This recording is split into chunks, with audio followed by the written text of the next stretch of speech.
let's say you're walking through the forest, minding your own business. As you go along, you realize you don't actually know where you're going. You can't even recall why you started walking in the first place. Then, it hits you. Wait a second. Greg?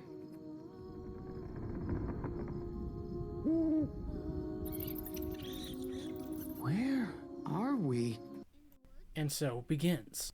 How the gentle wind beckons through the leaves. So, for those who weren't really aware, a couple years ago, Cartoon Network showed Over the Garden Wall as a limited-time miniseries. Ever since it premiered, it's actually been considered essential viewing for Halloween. A fact which I have to admit I find kind of ironic because the first episode was actually broadcast in November. Though, considering what the plot's about, it makes perfect sense. But perhaps I've said too much. Perhaps it's about time we introduce the main characters. So, these two are Wirt and his little stepbrother Greg. How do I go about describing how these two work? I think it's some kind of deranged lunatic with an axe waiting out there in the darkness for innocent victims. Greg! Greg! Yeah, that does it. Pretty early on, they cross paths with Beatrice the Bluebird. When I was a human fool. You used to be human? Fair enough. You know, plot-wise, the story is super simple. We already know what Wirt and Greg want to do. They want to get back home. Sounds like a lot of hoopla to make over a little Krabby Patty, right? Wrong! See, the show wouldn't be anything to write home about if the execution wasn't so good. The entire world is this hand-painted turn-of-the-century 1890s style. The best way I could probably explain it is it's like looking at a painting in motion. That being said, the world also radiates a real sense of foreboding, which, given the time we're talking about, actually makes sense. If you're willing to indulge me, a quick history lesson. The 1890s were a part of a period known as the Gilded Age. Gilded as in looks pretty, but really only on the surface level. See, due to the rise of industrialization, the American economy experienced rapid growth, causing Americans to start receiving larger incomes. The abolishment of child labor also happening around the time. This, of course, leading to an influx of European immigrants. Well, kids, this is the first chapter of our brand new lives in America. Name? Simpson? From now on, you're the Simps. That'll save time. Problem was, the era was also marked as being an era of abject poverty due to so many immigrating from Europe en masse. This, of course, coming with the fact that the concentration of wealth became more pronounced, leading to tycoons getting richer. For 82 years I've been an oil man, a baron, some have called me. Now what does an oil baron do? The answer? Crush your enemies! Grind their bones into dirt! Make them regret they were ever born! So yeah, it was an era of prosperity, but also of poverty. School. That eerie chipperness I mentioned earlier extends to the people most of all. Wherever the boys and Beatrice go, people seem to be pretty happy. But there's always this really funny gut feeling that something isn't right. I'll knock you out, drag you off the road, steal your shoes from off your feet, and then highway man, when I'm making What the hell is that? See, each episode is a vignette, right? A bump in their journey. Problem is, something's following them. A creature that the locals call the Beast. As the show goes on, the boys learn just how much of a reputation the Beast has. Woods are no place for children. Don't you know the Beast is afoot here? In the beginning, it sounds more like a story to scare small children, and then they realize the adults are scared of it too. The Beast. Oh, you guys have heard of the Beast too? We all know the Beast, Pilgrim. He lurks out there in the unknown, seeking those who are far from home, hoping never to let you return. No matter where the boys go, whenever someone mentions the Beast, everyone's utterly terrified of it. I do as he commands, the voice of the night, the beast of eternal darkness. Go a while before we even get a glimpse of the Beast, but by the time it appears, you've built up this really strong mental picture. There's just something about the fact that the Beast is always in the shadows. Even when you don't hear or see it, you still kind of feel like it's there, just biding its time, Not even broad daylight seems to deter it. Woodsman, huh? We should talk. And you know what the worst part is? We know what the beast does to his victims. The evidence is all around them. Once your will begins to spoil, he'll turn you to a tree of oil and use you in his lantern for to burn. You know, I don't honestly think the show could take place during another part of the year. We're all so used to the stuff that fall brains that we often forget that people were legitimately at one point scared of it. So suffice to say, when the sun goes down, the fear the show is building up, they start acting on it. You have beautiful eyes. No bones distant. No! But I must fear. You know, this may or may not surprise you, but Pat McHale, the show's creator, used to be a writer for both Adventure Time and the marvelous Misadventures of Flapjack. And of course, going off the stuff that they would do... Huh?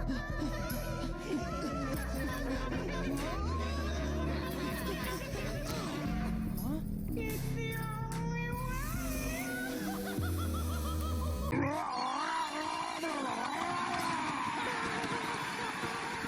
Are you alright, teacher?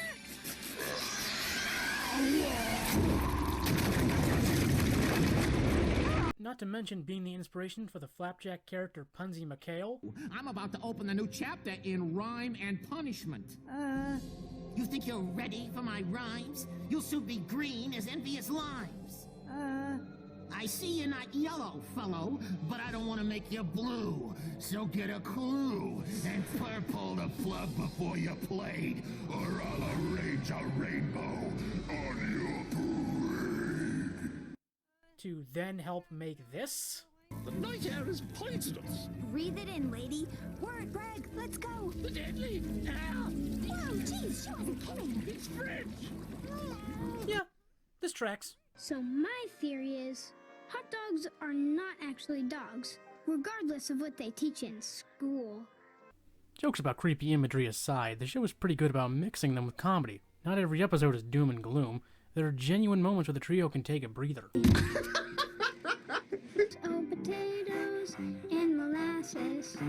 They're so much sweeter than algebra classes. Scamming him? I was thinking more like flat out stealing from him. What? No way. Why not? We already stole a horse. Hey, guys. No, we didn't. Fred's a talking horse. He can do whatever he wants. I want to steal. It's stuck. Well, guess we have to spend some quality time together. If you don't mind my saying so, I've actually come to a conclusion that the entire show is about fear. Namely, how fear makes you act against your better judgment. If Wirt could have conquered his own fear, him and Greg wouldn't have ended up in the unknown to begin with.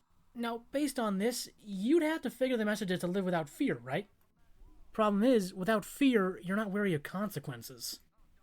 Greg is technically the most fearless character, but it's only because he's a little kid and he doesn't really know any better.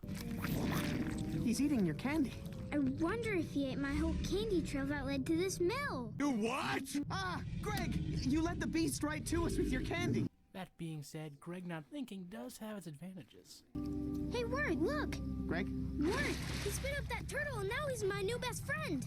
A good example of why you have to be careful about when to be and not be afraid of things is with Beatrice. I threw a rock at a bluebird and it cursed me and my family, and now we're all bluebirds. Happy?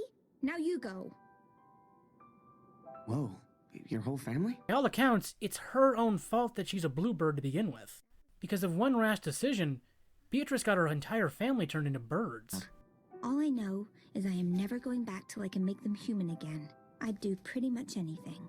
So now, as a bluebird, Beatrice is too afraid to face her family. Neither really considered the possible consequences of their actions, and it made life harder for their loved ones. The good news is, their families still love them. If you see Beatrice again, give her a hug for us. Yeah. In the end, Beatrice knows what she has to do. I gotta go home too. Admit to my family it's my fault they're bluebirds. Fear is a natural part of life. You can't let it control you. If you don't, you'll end up like the woodsman. You see, woodsman, all who perish here will become trees for the lantern. Cut them down with your axe. Go, now! The woodsman is the first person Wirt and Greg meet in the unknown. Over the course of the show, we learn that the woodsman is deeply afraid of losing someone he cares about. This fear of losing someone is the reason why the beast is so easily able to manipulate him. But there comes a time when no matter how scared you are, you won't go against your morals. Oh, what have you done? Why, I've given you another Edelwood. No! He will burn nicely in the lantern. No, I won't do this. You've been grinding up lost souls for years. I didn't know. I didn't know this is where the Edelwood trees came from. And would it have mattered? So, how ironic it is, the creature who inspires so much fear is the one who has to manipulate others to stave off its own. I'm trying to help you. You're not trying to help me. You just have some weird obsession with keeping this lantern lit. It's almost like your soul is in this lantern. In those moments, the fear the beast had tried so hard to maintain collapsed. Let me tell you about scary, kid. There's all kinds of scary things in the world. Spiders are scary. I'm scary. You're not scary. So of course, who better to end the beast than the person it used for so long? That's the thing about fear. It's a limited resource. To keep it going, you have to up the stakes. But if you can't, well... Goodbye, Beatrice. Goodbye, Wirt. 2 are the trees, 3 is the wind in the leaves. Just so we're clear, the show deserves its awards. I'm not being hyperbolic here.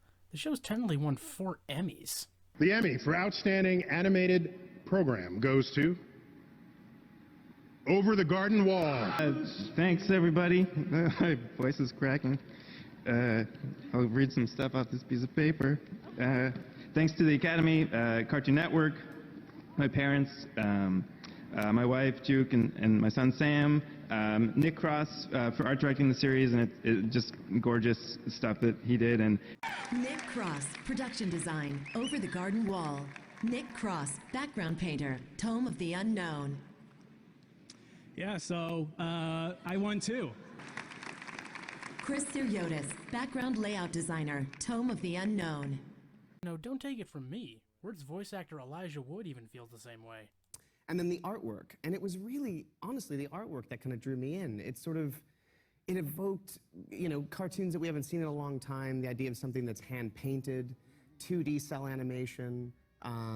It was sort of like this idea of taking something from the old world and bringing it into people's living rooms now. It was just an exciting prospect.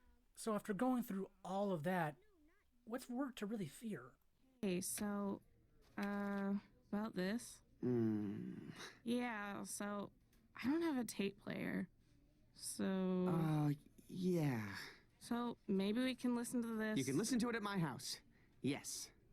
So the story is complete, and everyone is satisfied with the ending, and so on and so forth, and yet, over the garden wall. How the gentle wind beckons through the leaves. Honey, eat your dirt. Mom, stop calling it dirt. The loveliest lies